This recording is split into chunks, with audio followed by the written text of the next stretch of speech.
you're thinking about not hitting the like, remember, what would Gandhi do? I'll tell you what he would do. He would hit that like button right now. Right now. I don't know if that's appropriate anymore to do an Indian accent. I don't know if I can do an Indian accent as a comedy now and not get skewered and kicked off of YouTube. So maybe I'll leave that one in the outtakes.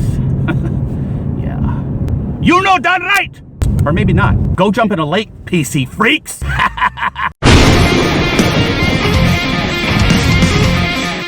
What's up, Radar Cars family? Just a quick vlog video on why I fully endorse Ford Mustang GTs, GT350s, and why I fully recommend buying them, despite some of the problems that you've seen me and other YouTubers having.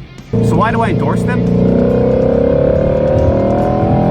Do you really need any other reason than that? I've gotten a lot of comments from viewers and subscribers who have been leaning towards other cars because of the issues that some of us YouTubers have been demonstrating online. I want to put this right out there. I would 100% buy another Mustang GT, especially a 2020 Plus model. I would 100% buy another GT350, especially the 2019 Plus model, hands down. And I would suggest that you do the same. Here's why. I've driven a lot of cars, and there are currently no other cars that would satisfy me as much as I've been satisfied with my 2018 Mustang GT and my 2018 Mustang GT350, except for maybe a GT500 or a new Corvette C8. I'm very interested to see how these two cars do for their first model year. So far for the GT500, I've been seeing people kicking the crap out of them, which is the way it should be, but I haven't seen any major issues arising, and especially nothing that Ford hasn't immediately addressed. I know I've made a few dagger-like videos, but the reality is I've only had one serious issue with this car, and that was the crack in the engine block. It really didn't do anything except for leak coolant, but Ford immediately addressed it for me and almost instantaneously sent me a brand new engine, which, by the way, had the new Predator Source technology of the 2019 Plus GT350, which I appreciate. Ford stepped up and fixed it fast. I also had a botched oil change from the dealer. I think they over-torqued the filter, which isn't a problem with the car at all, and which is why I'm also going to be doing my own oil change this weekend. The only other problems I've had are those quirky electrical issues that I've been having, but in talking to some other subscribers, I really think that's due to me having a bad battery, which may not be any fault of Ford's, because I do run a dash cam almost 24/7. I did hardwire the dash cam to the fuse box, and maybe that's drawing the battery down, which has been causing some of these quirky issues. I'll be doing experimenting on that soon. I've had no oil burning issues. I've had no engine exploding issues. Really no serious issues at all. That's not to say that other guys aren't having those issues. There are a few other guys such as Jeff Ashton that had to get their engine replaced as well. But I think the overwhelming majority of GT350 owners, including most of my subscribers, have not had any issues with their GT350s at all. We've had a couple of guys who have been evaluating between GT350s and M4s, and rightfully so. Both are awesome beasts. Now don't get me wrong, the BMW M4 is a nearly flawless killing machine. But I think if you choose that over the GT350, you may be disappointed in some respects, such as the exhaust note. And to be fair, if you choose the GT350 over the M4, you may be disappointed in certain things, such as the luxury of the interior, which, by the way, the 2019 Plus models of the GT350 have rectified. So I think now more than ever, the GT350's interior is very close to, or at least approaching, the quality of the M4. And trust me, I have had several M3s, so I know the quality of BMW. And by the way, to be super fair to Ford, all four of my M4s had problems. Whether it be engine problems or problems with something called a throttle actuator, which is basically a piece of plastic with a chip on it that costs like $4,000 to fix. And by the way, there are two of them. I had a convertible M3, sorry about that guys, that had the top that wouldn't go up and down.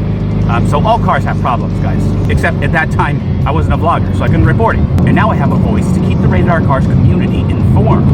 I will say that my 2017 STI, even though I modded it, didn't give me any problems at all. But I only had it for a year. The GT350 is absolute badassery. It's absolute track-worthiness, track-dominatingness. Is that a word? It rivals and even beats the coveted 911. And by the way, for half the price, 'tis a bargain. And by the way, the GT350 sounds like a horny tyrannosaur while doing it. And by the way, I'm not talking about a tyrannosaur with those little pansy arms either. I'm talking about with muscular arms, like a Godzilla type of dinosaur. What do you mean Godzilla wasn't a dinosaur? Then why'd he sound like this? Oh, you know Daddy like it. Hi.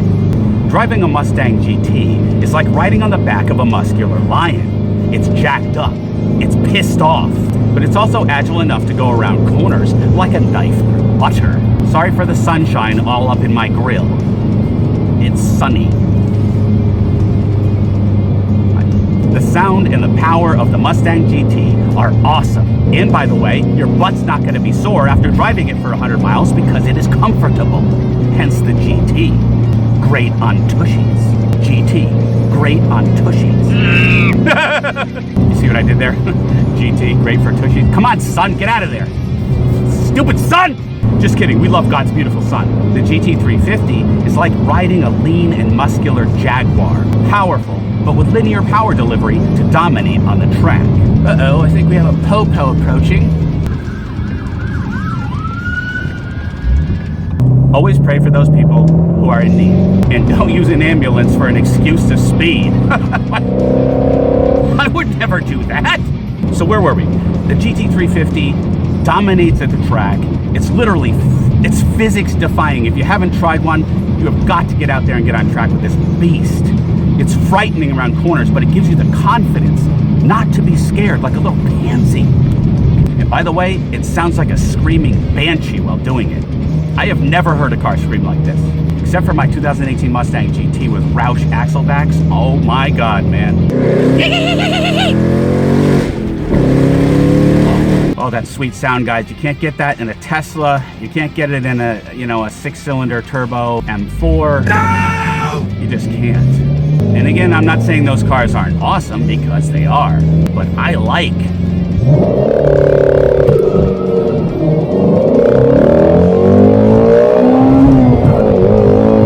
Daddy like. Thumbs up if you do too. Guys, I appreciate the thumbs up. It helps the channel grow. We're at 5,800 subscribers. All thanks to you guys. You are awesome. Keep hitting the like.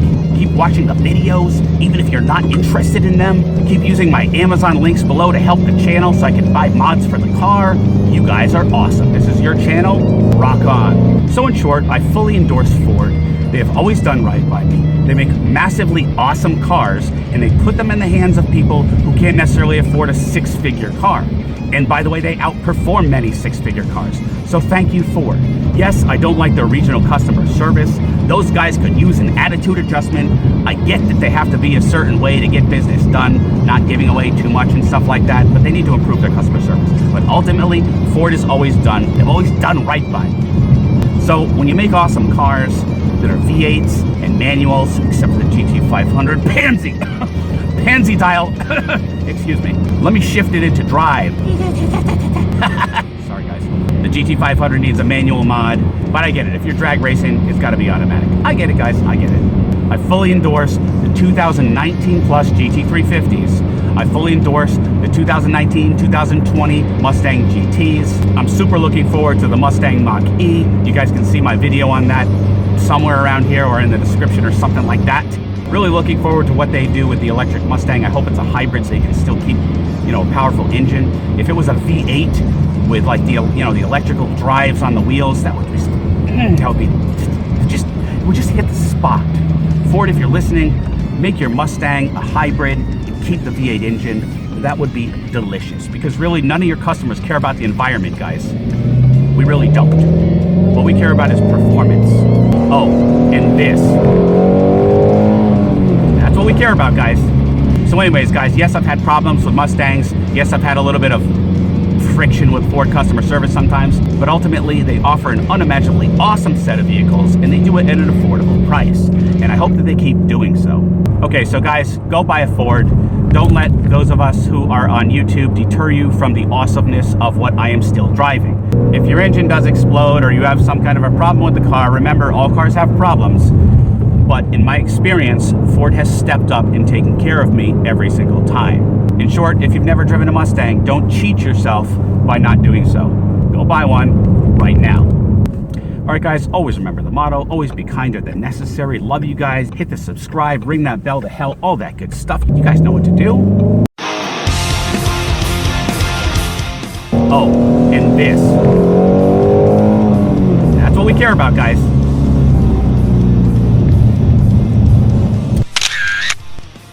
And I just sped head right into a police officer again. Sorry, officer, I hope you're not turning around. I gotta chill on these Mexican roads, guys, before I get deported, not exported. Respect Mexico. I love me some Chihuahua. And by the way, when I go into residential areas, I always turn the exhaust on normal so as not to scare all the cotton tops, the elderly, as it were. Know that if your engine does explode for whatever reason, the reality is you've probably been kicking the crap out of it. Excuse me, that was rude. Oh, you know Daddy like you.